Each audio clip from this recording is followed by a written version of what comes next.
मुख्यमंत्री आवास में केंद्रीय विद्यालय की छात्राओं ने उत्तराखंड के सीएम पुष्कर सिंह धामी से की मुलाकात। छात्राओं ने पीएम मोदी के मन की बात कार्यक्रम को लेकर सीएम धामी से की चर्चा।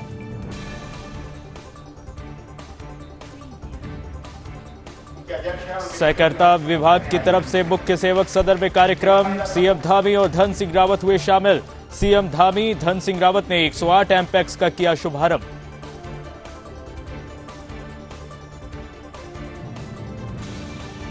देश में आजादी का अमृत महोत्सव मनाया जा रहा है। 15 अगस्त तक चलाया जाएगा हर घर तिरंगा अभियान। हर घर तिरंगा अभियान को लेकर सीएम धामी समेत कई दिग्गजों ने की बैठक।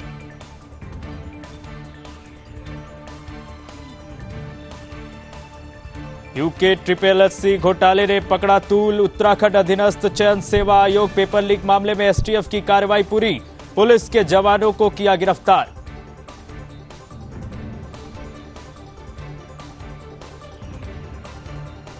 धूमधाम से मनाया गया हरियाली तीज। ईशान इंपीरियल सोसाइटी में कार्यक्रम का आयोजन। कार्यक्रम में बढ़ चढ़कर महिलाओं ने लिया भाग। कार्यक्रम में महिलाओं को भेंट किया गया उपहार।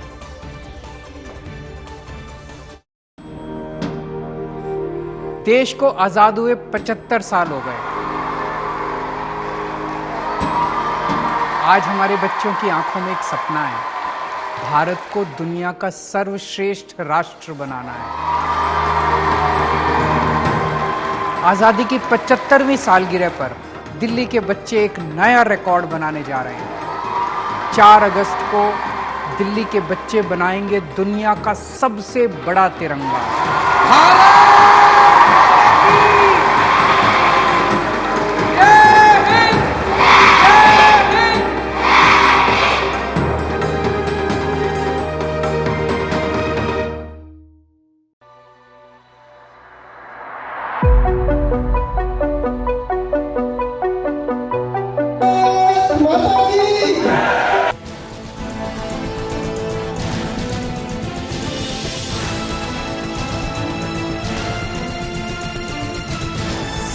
आप देख रहे हैं सुदर्शन न्यूज।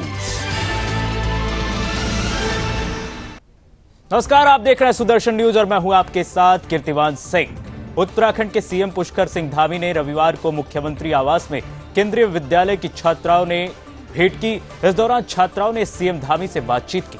साथ ही छात्राओं ने मुख्यमंत्री को अवगत कराया कि प्रधानमंत्री श्री नरेंद्र मोदी की मन की बात और परीक्षा पर चर्चा कार्यक्रम से प्रभावित होकर उन्होंने लगन और मेहनत से 12वीं की परीक्षा में अच्छे अंकों में सफलता प्राप्त की है। जिसके बाद सीएम धामी ने सभी छात्राओं को शुभकामनाएं दी, साथ ही उनके उज्जवल भविष्य की कामना की। इस अवसर पर सौम्या सूद सहित अन्य छात्र छात्राएं मौजूद रही।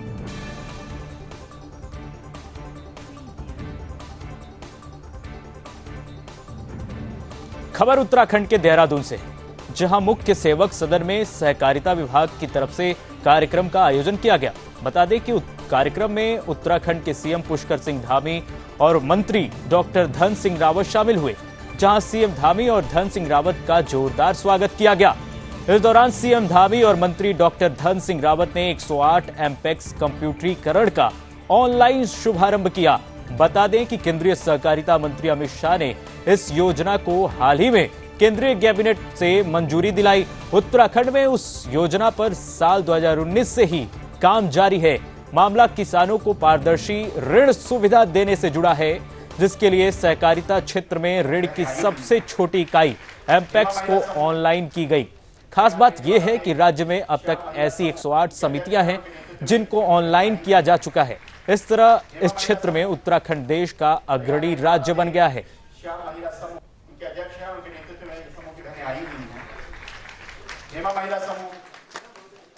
आज चूंकि 108 एमपैक्स के कंप्यूटरीकरण का उद्घाटन हुआ है और साथ में मुख्यमंत्री घसियारी कल्याण योजना के अंतर्गत टीआमआर यूनिट का भी जो है शिलान्यास हुआ है, जिसका शिलान्यास आज हो रहा है। उस योजना को हम लोग पिछले वर्ष उसको लॉन्च कर चुके हैं और उस योजना के जिस दिन हमने लॉन्च किया था उसी में माननीय गृह एवं सहकारिता मंत्री अमित शाह जी आए थे और उन्होंने उसको लॉन्च किया था। और उसके पीछे हेतु था कि आज जिस प्रकार से ज्ञान और विज्ञान आगे बढ़ा है हर क्षेत्र में हम आगे बढ़े हैं, दुनिया आगे बढ़ी है, और वहीं हमारी माताओं को, बहनों को आज भी अपने घर में घर के पशुओं के लिए चारा लेने के लिए दूर जाना पड़ता है, पहाड़ों में जाना पड़ता है, दुर्गम स्थानों पर जाना पड़ता है, कई बार आपदाओं का सामना करना पड़ता है, कई बार तमाम प्रकार की जो दुर्घटनाएं होती हैं, सांप बिच्छू काटने की घटनाएं हमारे सामने आती हैं, उन सब से कैसे निजात मिले और कैसे इस ज्ञान विज्ञान के युग में कैसे वो भी जो है उस दौड़ में शामिल हों, उनको भी आसानी से उनके जानवरों के लिए, उनके घर के पशुओं के लिए आसानी से चारा मिले, अच्छा उत्पादन हो, आसानी हो, उसके लिए हमने इस योजना को लॉन्च किया था। आज मुझे खुशी है कि इस योजना का जो हमने लॉन्च किया उसका TMR यूनिट इसका शिलान्यास हो गया है, और इसके शिलान्यास होने से बहुत सारे स्थानों पर इस साइलेज की जो डिमांड है, इस डिमांड की पूर्ति होगी। देश में आजादी का अमृत महोत्सव मनाया जा रहा है। इस अवसर पर 13 से 15 अगस्त तक हर घर तिरंगा अभियान के तहत लगभग 25 लाख घरों में तिरंगा फहराया जाएगा। इसी कड़ी में हर घर तिरंगा अभियान को लेकर सीएम धामी के नेतृत्व में बैठक की गई, जिसमें कई दिग्गज शामिल हुए। वहीं बैठक में सीएम पुष्कर सिंह धामी ने कहा कि तिरंगा अभियान को लेकर लगातार बैठक हो रही है। आज संगठन स्तर पर बैठक है, इसके साथ ही सरकार भी यात्रा को सफल बनाने के लिए काम कर रही है। इसमें संगठन और कार्यकर्ताओं को भी अपनी जिम्मेदारी समझने की जरूरत है। साथ ही सीएम धामी ने कहा कि हम इस यात्रा में ज्यादा से ज्यादा युवाओं को जोड़ेंगे। इतना ही नहीं, सीएम धामी ने कहा कि आजादी के इस अमृत महोत्सव पर सभी के मन में राष्ट्र प्रेम होना चाहिए।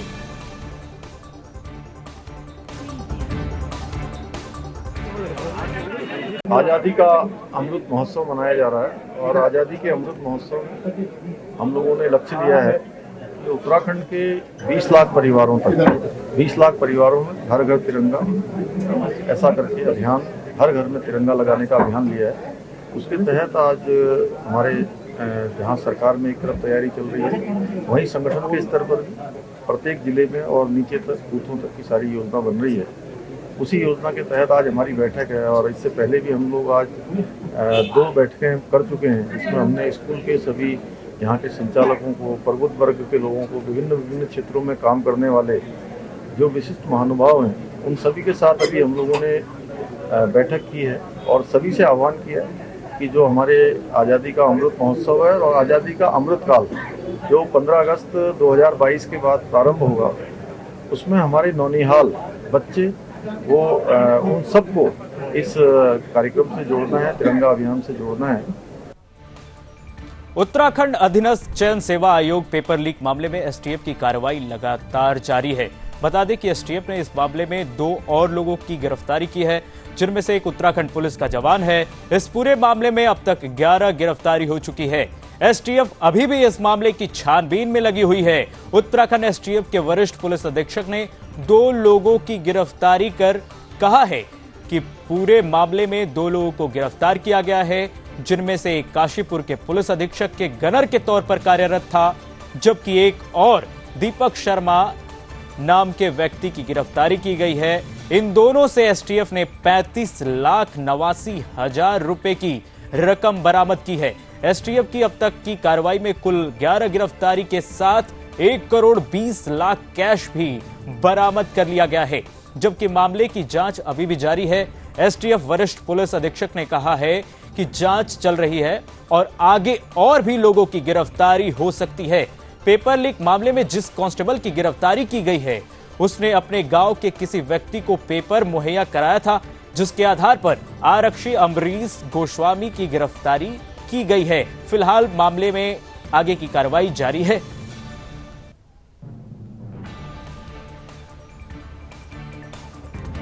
देखिए, बेसिकली इसमें 2-3 चैनल होते हैं जब भी परीक्षा लीक के मैटर होते हैं। तो एक होता है सोर्स, जहां पर भी कहीं चाहे वो कमीशन हो, चाहे वो कोई स्थान हो जहाँ से पेपर प्रिंट होता हो, चाहे पैकेज होता हो, तो बहुत सारे ऐसे लीकेज के पॉइंट होते हैं जहाँ पर गैंग जो है अपने वहाँ के प्रश्न पत्रों को निकालते हैं या वहाँ के क्वेश्चंस को कुछ निकालते हैं। तो वो चैनल तो डायरेक्ट सोर्स हो गया, लेकिन इसके अलावा छात्रों को खोजने का काम, चूंकि जब गैंग के सदस्य को मिल जाता है डायरेक्टली वो छात्रों को नहीं टच करते हैं, चूंकि इसमें जो है बाहर के लोग थे, लखनऊ और वहाँ पर कार्यरत थे, तो इसलिए वो कहीं ना कहीं लोकल चैनल के माध्यम से जुड़ते हैं और ये उसी लोकल चैनल के माध्यम से जुड़ते रहे, चाहे आपस में परिचित रहे हैं, पूर्व में परिचित रहे हों, और किसी न किसी माध्यम से इनका कनेक्शन जो है कहीं ना कहीं मिलता जा रहा है। साथ ही साथ पेपर में क्या है कि चूंकि कुछ लोग ऐसे जुड़े थे जो गढ़वाल के क्षेत्र में, खासकर देहरादून, हरिद्वार और उत्तरकाशी साइड में सक्रिय थे, तो वहाँ के छात्रों को इन्वॉल्व किया गया। कुमाऊं में भी ऐसी जो चेन थी, वहाँ भी देखा गया कि जसपुर, काशीपुर और हल्द्वानी साइड में इसका ज़्यादा अभी तक जो हमारे संज्ञान में है। तो चूंकि कड़ियाँ एक दूसरे से जुड़ रही हैं, जैसे से जुड़ती जा रही हैं, साक्ष्य मिलते जा रहे हैं, वैसे वैसे इसमें गिरफ्तारी होती है। चलिए अब बात करते हैं हरियाली तीज की। सुहागिन महिलाओं का त्योहार हरियाली तीज पूरे देश में बड़े धूमधाम से मनाया गया। इसी कड़ी में हरिद्वार में सुहागिन महिलाओं ने हरियाली तीज का पर्व बड़े धूमधाम से मनाया है। बता दें कि हरियाली तीज के अवसर पर ईशान इंपीरियल सोसाइटी रुड़की में कार्यक्रम आयोजित किया गया, जिसमें सभी महिलाओं, बच्चों ने कार्यक्रम में चढ़ बढ़कर हिस्सा लिया। कार्यक्रम में सबने नाच गाना गाकर, साथ ही झूला झूलकर त्योहार मनाया। इस मौके पर लड़कियों ने जहां मेहंदी रचाई और प्रतियोगिता में हिस्सा लिया, इसके बाद सांस्कृतिक कार्यक्रमों के माध्यम से सभी का मन मोह लिया। इस तरह से तीज उत्सव पर नृत्य कर रही महिलाओं ने खुशियां मनाई। वहीं कार्यक्रम में महिलाओं ने एक दूसरे को तीज पर्व की बधाई देते हुए कहा कि तीज का त्योहार आपसी सौहार्द, भाईचारा, उल्लास और हमारी सांस्कृतिक विरासत का प्रतीक है। वहीं कार्यक्रम के आयोजक ने कार्यक्रम में भाग लेने वाली हर महिला को भेंट स्वरूप एक एक पौधा उपहार में दिया। साथ ही हरियाली तीज पर पर्यावरण का संरक्षण करने का संदेश सबको दिया गया। बता दें कि हरियाली तीज को श्रावणी तीज भी कहा जाता है, क्योंकि ये सावन के महीने में शुक्ल पक्ष की तृतीय तिथि को मनाया जाता है। दरअसल हरियाली तीज को सुहागिन महिलाएं और कुंवारी लड़कियां व्रत रखती हैं। शादीशुदा महिलाएं अपने पति की लंबी उम्र के लिए व्रत रखती हैं और कुंवारी लड़कियां अपने मनचाहा वर की कामना के लिए व्रत रखती हैं। हरियाली तीज को मनाने के पीछे ऐसी मान्यता है कि इस दिन माता पार्वती ने भगवान शिव को दोबारा अपने पति के रूप में पाया था। इसी वजह से महिलाएं भगवान शिव और मां पार्वती की पूजा अर्चना करती हैं और तीज का व्रत अपने पति के लंबी आयु के लिए रखती हैं। वहीं तीज के दिन श्रृंगार का विशेष महत्व है। महिलाएं हरे रंग के कपड़े, चूड़ियां पहनती हैं, क्योंकि हरा रंग प्रकृति का प्रतीक माना जाता है। ऐसे में सुदर्शन न्यूज के संवाददाता ने हरियाली तीज पर महिलाओं से बातचीत की। सुनिए क्या कुछ कहा।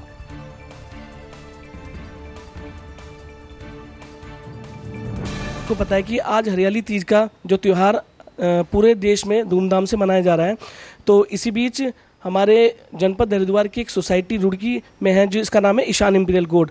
तो वहाँ सब महिलाओं ने मिलकर एक रंगारंग कार्यक्रम हरियाली तीज के अवसर पर आयोजन किया। तो आइए हम जो उस हरियाली तीज का जो प्रोग्राम जिन महिलाओं ने वो संचालन किया है और उन महिलाओं से अभी बात करते हैं। तो नमस्कार। नमस्ते, आपको बहुत बहुत मुबारक हो आज का तीज का त्यौहार। और मैं बहुत खुश हूँ कि आज हम सब ने भगवान की दया से और हमारी सोसाइटी में जितनी भी महिलाएं रहती हैं उनकी मदद से आज हरियाली तीज का जो त्यौहार है हमारी सोसाइटी ईशान इंपीरियल में बहुत ही खुशी के साथ, बहुत ही धूमधाम के साथ मनाया। और सभी लेडीज़ को सबसे अच्छी बात है कि एक चांदनी का पौधा जो है उपहार के रूप में दिया गया। आपका क्या कहना है मैम हरियाली तीज के अवसर पर? आज हमारी ईशान इंपीरियल सोसाइटी में इतना अच्छा रंगारंग प्रोग्राम हुआ है तीज का, उसके लिए मैं बहुत धन्यवाद करना चाहूँगी जो हमारे यहाँ पे जिन्होंने कार्यक्रम प्रस्तुत किया। इतने अच्छे तरीके से, इतने साधारण तरीके से ये प्रोग्राम समाप्त हुआ, हर किसी ने बहुत आनंद लिया। मैं बस यही चाहती हूँ कि इस हरियाली तीज पे हम सारी बहनें, मेरी सारी भाभियाँ, मेरी सारी आंटियाँ सब इसी तरह हर प्रोग्राम में एकत्रित होती रहे और सब हमेशा ऐसा ही प्यार बना। सब लोग मिलकर एक साथ इकट्ठे हुए, वो चीज़ सबसे ज़्यादा अच्छी रही कि सभी लोग आए। का प्रोग्राम बहुत ही अच्छा रहा, हम सब ने बहुत एंजॉय किया। तीज, हैप्पी तीज सबको। बहुत अच्छा लगा तीज का जो प्रोग्राम बनाया गया। मैं आशा करती हूँ कि हर साल इसी तरह पूरे हर्षोल्लास से सभी लोग मिलजुल कर ऐसे ही ये प्रोग्राम। कार्यक्रम उत्तराखंड के हरिद्वार में मनाया गया। ईशान इंपीरियल सोसाइटी में ये कार्यक्रम था। इस ईशान इंपीरियल सोसाइटी ने इस कार्यक्रम का आयोजन किया था और धूमधाम से ये त्यौहार मनाया गया है। जैसा कि आप देख सकते हैं अपने टीवी स्क्रीन पर किस तरीके से खुशी का माहौल है और कार्यक्रम में बढ़ चढ़कर महिलाओं ने किस तरीके से हिस्सा लिया और सभी महिलाओं को पौधे स्वरूप उपहार भेंट किया गया ईशान इंपीरियल सोसाइटी के तरफ से।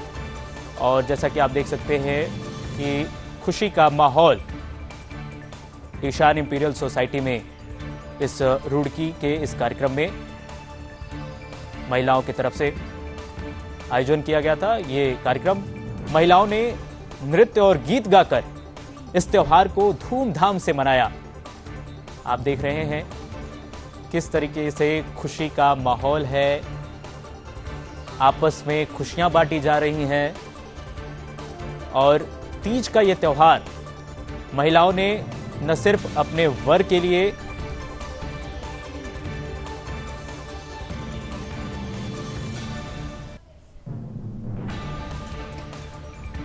वही खबर उत्तराखंड से है, जहां नई टिहरी में एएनएम एसोसिएशन ने जनपद में कार्य बहिष्कार कर कोविड वैक्सीन न लगाने का निर्णय लिया। बता दें कि उप जिलाधिकारी के माध्यम से एएनएम एसोसिएशन ने सरकार को ज्ञापन भेजा है। एएनएम एसोसिएशन महिला कार्यकर्ता ने पूरे जनपद में कार्य बहिष्कार पर है। पूरे प्रदेश में स्वास्थ्य कार्यकर्ताओं का प्रदर्शन चल रहा है। 2 महीने से उन्हें वेतन भी नहीं मिला, जिसके बाद उन्होंने निर्णय लिया कि वो आज कार्य बहिष्कार करेंगे। वहीं महिलाओं ने ज्ञापन में सरकार से अपनी मांग रखी है। साथ ही महिलाओं ने कहा कि अगर मांगे नहीं मानी गई तो वो फिर सड़कों पर उतरकर प्रदर्शन करेंगी।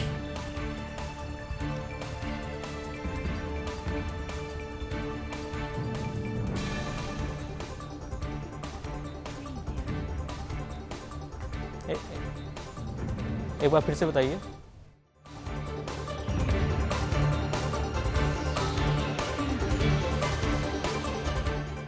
प्रांतीय अध्यक्ष ने कल 31 जुलाई को एक गूगल मीट करी, सब लोग उसमें एकत्रित हुए। हम लोगों ने फैसला लिया कि हम लोग जो है 1 अगस्त को सभी प्रदेश में सीएमओ कार्यालय का घेराव एवं जिलाधिकारी जी को ज्ञापन सौंपेंगे कि हम लोगों को जो है 2-2 महीने से सैलरी नहीं मिली है। बिना सैलरी के हम लोग कैसे काम करेंगे, कैसे जीवन यापन करेंगे, कैसे कोविड वैक्सीनेशन करेंगे।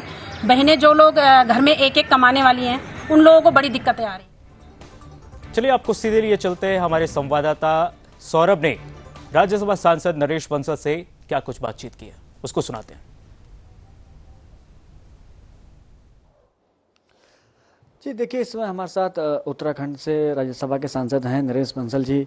बंसल जी, आपके जो प्रदेश अध्यक्ष हैं उनका ऐलान हो चुका है भट्ट साहब का, कैसे देखते हैं कितनी मजबूत होगी भारतीय जनता पार्टी उत्तराखंड में? देखिए, भारतीय जनता पार्टी का प्रत्येक कार्यकर्ता अनुशासित होता है, संगठन के लिए समर्पित होता है।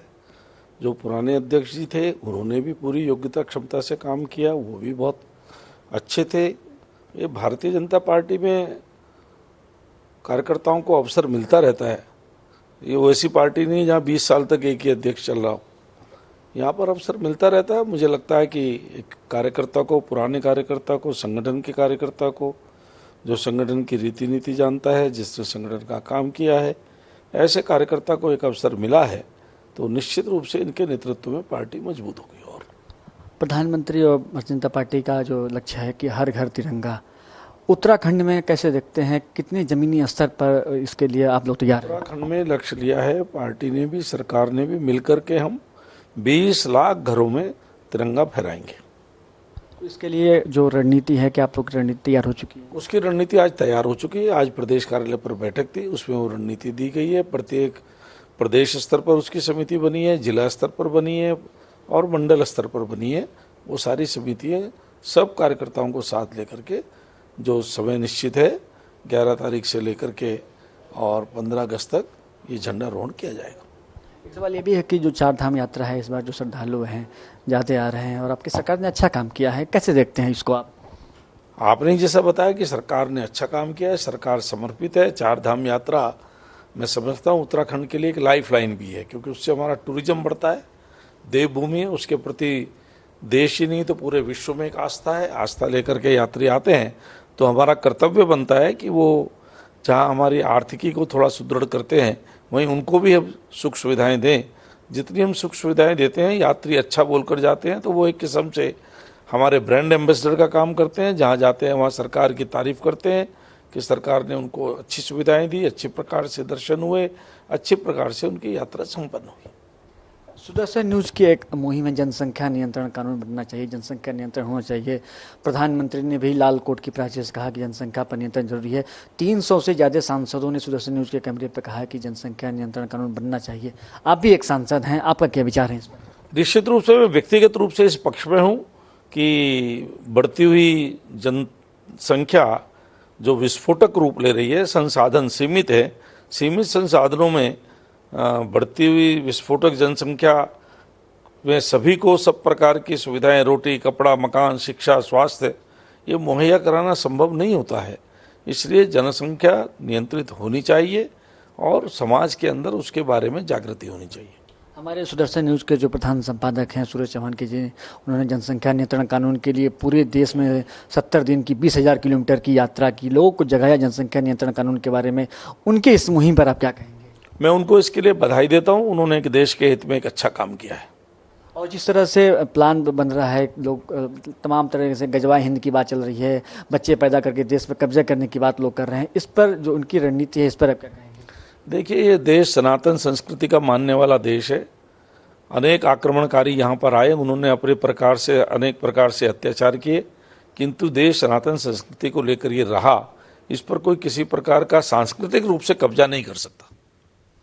एक सवाल उत्तराखंड से फिर से आपसे लेते हैं कि आपकी सरकार ने 2025 तक ड्रग फ्री उत्तराखंड को बनाने का जो संकल्प लिया है, इस पर आप क्या कहेंगे?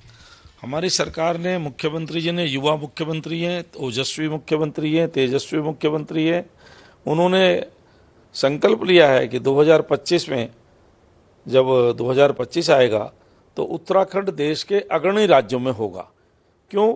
क्योंकि प्रधानमंत्री जी ने स्वयं कहा है कि यह जो दशक है 2021 से लेकर 2030 का जो दशक है, यह दशक विश्व के अंदर भारत की सदी है और भारत के अंदर ये विश्व के अंदर भारत का दशक है और भारत के अंदर ये उत्तराखंड का दशक है। ये प्रधानमंत्री जी ने स्वयं कहा है और उसको साकार करने में मुख्यमंत्री जी, उनकी टीम और भारतीय जनता पार्टी का पूरा संगठन लगा है। सब प्रकार से सबका साथ, सबका विकास, सबका विश्वास और सबका प्रयास, इस नारे को धरातल पर सार्थक करने में लगे हैं। और निश्चित रूप से मैं कह सकता हूं कि प्रधानमंत्री नरेंद्र मोदी जी के नेतृत्व में, उनके मार्गदर्शन में और हमारे मुख्यमंत्री श्री पुष्कर सिंह धामी जी के यशस्वी कार्यकलापों से यह उत्तराखंड देश के अग्रणी राज्यों में 2025 तक होगा। आप राज्यसभा के सांसद हैं, कल महंगाई पर राज्यसभा में चर्चा होने वाली है। विपक्ष लगातार हंगामा कर रहा है कि आप लोग ईडी का दुरुपयोग कर रहे हैं, इन आरोपों पर क्या कहेंगे? विपक्ष चर्चा से भाग रहा है। आज भी जब ये स्पष्ट रूप से नेता सदन के द्वारा बता दिया गया कि कल, आज लोकसभा में चर्चा हो रही है महंगाई पर और कल हम यहाँ करेंगे, उसके बावजूद भी विपक्ष हो हल्ला करता रहा। आज जो अंटार्कटिका का बिल हुआ और डिजास्टर वेपन्स का जो बिल हुआ, दोनों पास हुए, वो बिना बहस के हुए। बहस में और लोगों ने भाग लिया, विपक्ष ने नहीं लिया, जबकि उनको भाग लेना चाहिए था। इसके कारण से बिल 2-3 दिन डिले भी किया गया, लेकिन विपक्षी मंशा नहीं है किसी बहस में भाग लेने की। विपक्ष हाउस को डिस्टर्ब ही करना चाहता है, नारेबाजी करना चाहता है, हुंगलिज्म में उनका विश्वास है, चर्चा से वो भागते हैं। अगर चर्चा से जब ये बात हो गई, कल हो गई, कल चर्चा होगी महंगाई पर, तो आज हंगामा करने की आवश्यकता नहीं थी। तो ये तो हमारे साथ उत्तराखंड के जो सांसद हैं नरेश बंसल साहब, जिन्होंने उत्तराखंड से लेकर जनसंख्या नियंत्रण कानून, संसद में जो विपक्ष का रवैया रहा है, उस पर सुदर्शन न्यूज़ पर खुलकर बातचीत की। कैमरामैन चंदन के साथ सौरभ तिवारी, सुदर्शन न्यूज, दिल्ली। तो ये बीजेपी सांसद नरेश बंसल से आप खास बातचीत सुन रहे थे। अब बात करते हैं मसूरी की। पहाड़ों की रानी मसूरी में आफत की बारिश जारी है। इस बीच रविवार को शाम मसूरी और आसपास के क्षेत्र में हुई भारी बारिश से कैंपटी फॉल में उफान आ गया। लेकिन गनीमत ये रही कि कैंपटी फॉल का आनंद लेने कैंपटी फॉल में पर्यटक ना के बराबर थे, जिससे बड़ा हादसा होने से टल गया। बता दें कि अक्सर कैंपटी फॉल में पर्यटकों की भारी भीड़ होती थी। बता दें कि भारी बारिश के बाद कैंपटी फॉल में पानी का बहाव अचानक बढ़ गया। पानी का बहाव इतना तेज होने से कैंपटी फॉल में हड़कंप मच गया। पुलिस और स्थानीय प्रशासन ने तत्काल फॉल में मौजूद लोगों को सुरक्षित निकाल लिया गया और साथ ही मुख्य झरने के आसपास के दुकानदारों को भी वहां से हटा लिया गया। कैंपटी पुलिस ने बताया कि रविवार को शाम के समय अचानक कैंपटी फॉल का जलस्तर बढ़ गया, जिससे कैंपटी फॉल में अफरा तफरी मच गई, जिसके बाद पुलिस द्वारा कैंपटी फॉल में मौजूद सभी लोगों को सुरक्षित निकाल लिया गया। वहीं सुरक्षा की दृष्टि से कैंपटी फॉल को खाली करवा लिया गया है। उन्होंने कहा कि देर शाम को कैंपटी फॉल का जलस्तर सामान्य भी हो गया।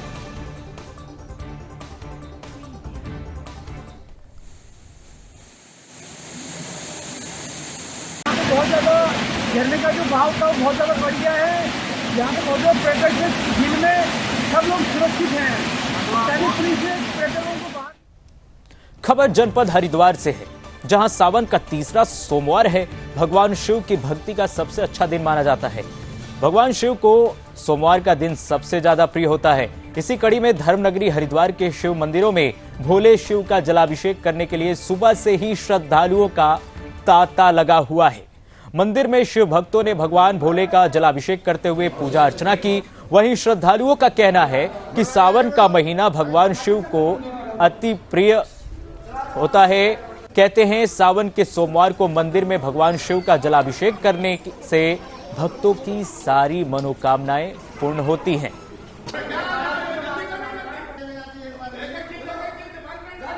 तो आप ये देख रहे हैं किस तरीके से भक्तों का जनसैलाब उमड़ा है शिवालयों में। बहुत अच्छा लगा। मैं यहाँ बार बार आता हूँ और अगले सारे लोगों को मैं यही कहूँगा कि आएँ, दर्शन करें। बहुत यहाँ भीड़ है और जो भी आप मन से मनोकामना मांगते हैं वो पूरी होती है। तो इसलिए मैं सबसे कहूँगा कि आप पूरे सोमवार यहाँ आएँ, हर सावन आएँ और दर्शन करें। श्रावण का महीना है और अभी आप दक्षिणेश्वर महादेव के प्रांगण में मौजूद हैं। बारिश हो रही है और सोमवार का दिन है, क्योंकि भगवान शिव श्रावण के महीने में कनखल में ही अपनी ससुराल में इसी भूमि पर, इसी स्थान पर निवास करते हैं। इसलिए और गंगा हमारे मंदिर के बगल में गंगा नदी बहती है, तो दूर दूर से लोग इतनी बरसात में भी भगवान शिव के प्रति उनकी श्रद्धा इतनी अनन्य श्रद्धा है कि श्रावण के महीने इस बरसात में भी भीगते हुए छतरी लगाकर लाइन में खड़े होकर गंगा जी से जल भर के भगवान शिव का गंगा जल अभिषेक कर रहे हैं। उत्तराखंड में सरकार की तरफ से सिंगल यूज प्लास्टिक पर लगाए गए प्रतिबंध के बाद भी रामनगर में आज भी इस प्रतिबंध प्लास्टिक सामग्री का उपयोग कुछ स्थानों पर खुलेआम किया जा रहा है। हालांकि स्थानीय प्रशासन और नगर पालिका प्रशासन द्वारा इसके खिलाफ लगातार अभियान चलाकर कई स्थानों से प्रतिबंध सिंगल यूज प्लास्टिक की सामग्री जब्त करने के साथ ही जुर्माना वसूलने की कार्रवाई की जा चुकी है। लेकिन प्रशासन की इस कार्रवाई का आज भी रामनगर में कई स्थानों पर खौफ देखने को नहीं मिल रहा है। रविवार को इसके खिलाफ तहसीलदार विपिन चंद्र पंत के नेतृत्व में नगर पालिका और पुलिस प्रशासन ने संयुक्त रूप से टीम बनाकर लखनपुर स्थित एक मॉल में दुकान में छापेमारी की कार्रवाई की।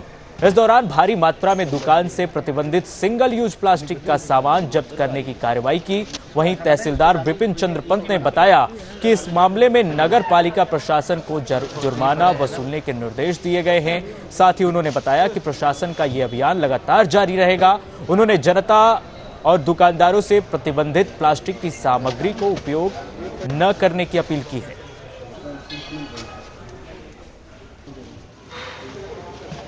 यहाँ प्रतिबंधित प्लास्टिक के खिलाफ लगातार ही हम लोग अभियान चला रहे हैं। कल भी हम लोगों ने अभियान चलाया था और जो उल्लंघन करता है उनके ऊपर जुर्माना डाला था। यहाँ भी आज हम यहाँ आस्थान मॉल में आए हुए हैं, यहाँ पर जो है ये Shri Balaji ropes and crockery store पे जो प्रतिबंधित प्लास्टिक, जो बैंड प्लास्टिक है वो प्राप्त हुआ है और उसका भी मूल्यांकन किया जा रहा है और नगर पालिका द्वारा कार्रवाई हेतु मेमोरेंडम तैयार कर लिया गया है। फिलहाल इस बुलेटिन में सिर्फ इतना ही। बाकी खबरों का सिलसिला लगातार जारी है। आप देखते रहिए सुदर्शन न्यूज।